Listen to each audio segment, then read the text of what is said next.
推動創新，除咗係接收市場嘅信號，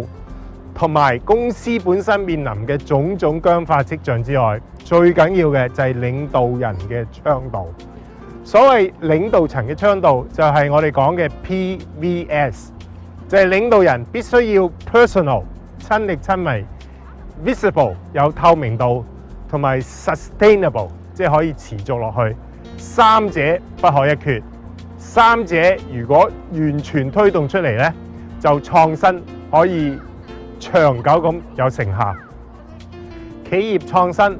當然係要得到員工嘅支持啦，尤其是我哋所謂嘅 critical mass of employees， 就係關鍵性嘅員工群。要得到員工群嘅支持，企業創新嘅文化就要逐漸咁被體驗出嚟。呢種創新嘅文化包括居安思危、如履薄冰嘅心態。美國 LL.Bean 嘅總裁 Lawrence Bossidy 就講過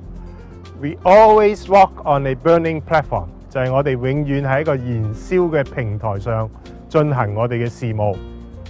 美國嘅 GE 總裁之前亦都有一個好好嘅傳奇，就係話佢成日喺嗰啲員工嘅餐廳度，企喺嗰啲台度，大聲向員工疾呼：你哋邊個有不滿，邊個需要有意見，都嚟我嘅 office 話俾我聽。嗱，呢種咁嘅倡導嘅文化嘅顯示咧，就可以使創新之火長燃。